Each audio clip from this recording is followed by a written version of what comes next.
Hey guys, Jeremy here at RC Collaborative. Today I want to talk about my charger. I've got the EV Peak CD3 charger. I wanted to go ahead and talk about its features, why I chose it, and how I use it. Yo, I ain't here for the money, I ain't here for the fame. Though it might be nice to own a jet plane, I'ma do it all for you. Come along and see it's true, but the world is pretty cold, you might need a sweater too. So I've tried a few chargers before I settled on this one, and what I found out is that without having over 100 watts per channel, you're going to have limitations on how high capacity batteries you can charge at a certain C rate.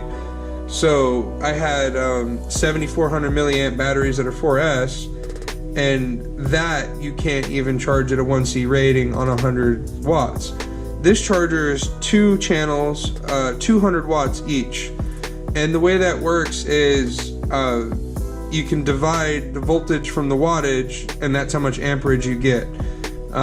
So with the other chargers, even though they would say they would do 10 amps, that doesn't mean you can do 10 amps at every voltage. So if it was 100 watts, as soon as you go over 10 volts, that's the highest. 10 volts and 10 amps is the maximum you can do. So 10 by 10 is 100, that's 100 watts.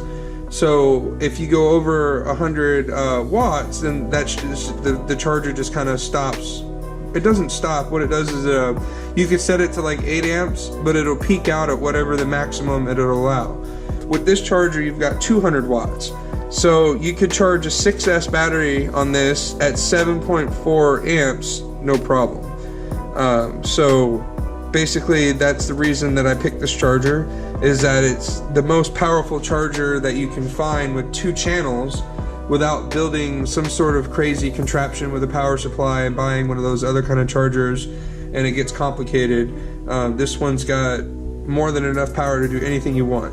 So a lot of things I do with this. Also, it's got, one of the features I really like is it's got a USB port here. So I've actually got a glow igniter charger that works off USB, so I could charge my glow igniter there, or I could put my cell phone on it, whatever you need USB power. I put my pit light on this. One of my races, when it's dark, my pit light runs off of USB, so I'll plug it in and set my pit light right on the charger, and that takes care of my lighting needs when I'm at late night races. So if you want to see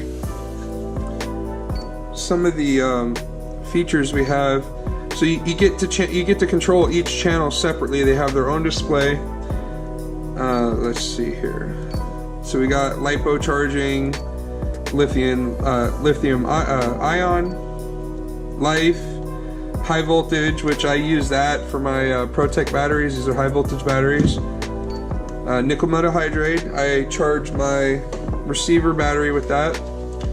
So on my transmitter, I've got AA's here that are rechargeable, so I charge that with this. One of the other things that I use this for is to charge the Lipo battery on my Truggy.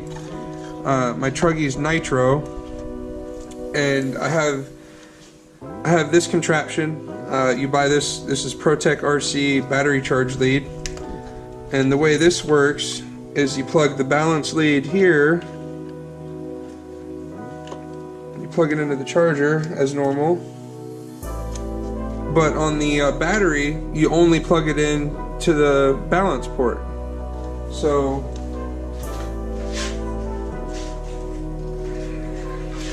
excuse my dirty truck, but here's my balance lead. It's always out, so all I have to do is plug this in there and I can charge my battery without disconnecting it from the receiver.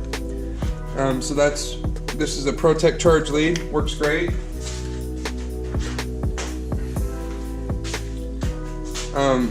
One of the other features that it has that I use, see, it's got nickel cadmium. I don't use that, but it's got, here's PV.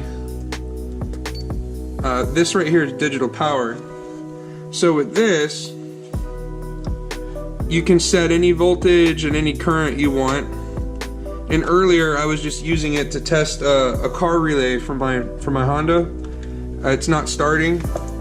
So I turned this mode on, and I just used my Dean's connector, and I connected my alligator clips to the Dean's, and I had a 13-volt power supply to test this relay. And you can set this down to all the way down to 1 volt or whatever you want to set it to. So if you're trying to test your receiver, you need to set it to 6 volts. I use this setting a lot for diagnostic purposes. If I just need a power source to test, you can use this as any kind of power source you need, pretty much. It goes all the way up to 20 amps.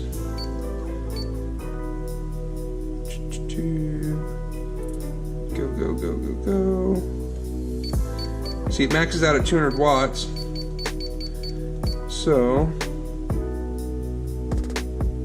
you're only gonna get whatever it can put out. See, it's still at 200 watts because I'm at 13 volts. Let's see where that drops. There you go. So the maximum we would get at 13 volts is 15.4 amps. Or we could go up here and lower the voltage, say down to 10 volts, easy number to multiply with, and then we should now be able to get 20 amps output. So once you hit 20, that caps out the wattage maximum. So there you go, that's the max. 10 volts at 20 amps, or any voltage higher, less, minus, or divided by the 200 there. So there's a lot that you can use this charger for. It's worked out really well for me. I wish I could find it in a 4-channel. I haven't really needed it, as long as you stay up on your charging and you're not, you know, leaving things idle. I've never had an issue where I really needed the other channels. The only reason I would like it is so I could have 2 channels just for my high voltage, and 1 channel for my receiver, and 1 for like my battery warming pack, so I don't have to change the settings. There is a memory option in here, but I don't bother with it. So let's see. Now this feature I've never played with. Looks like a voltage checker. So if that's true, I wonder. So there we go. So this is a voltage checking mode. I just plugged this just balance port in. It's a 3-cell, you got 3.8 volts. I've got it in a storage charge. Hopefully you can see that. So let me go back. Escape. So that, it just shows this thing right here. It doesn't even say anything. It just says view and balance. So I guess you could also hit the balance button and it will balance the battery, which it's already balanced, so I don't need to do that. But that's a cool feature. I've always just used my own cell checker that I have. So there's that. I'm not sure there's really much else to say about it. I think the big takeaway here is that it's a 2-channel by 200 watts each. So with this charger, you can charge any battery out there at a 1C rating, no problem.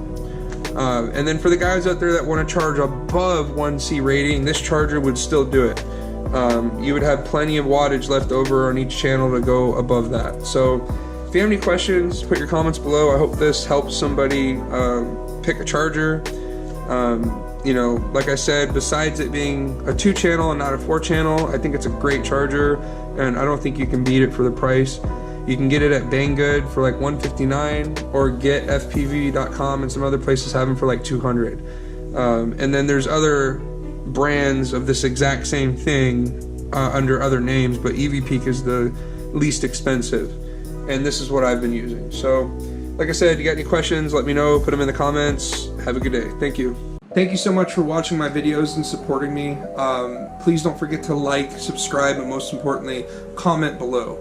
Please let me know if the videos helped you, what you would like to see in the next videos, and if there's anything we can do to make the quality of the videos better for you, that would be great. If you're a vendor and you'd like to send me something to review, a product review, or would like to sponsor me for racing, my email is just down here. Send me an email, we'll work it out. Other than that, collab on, guys.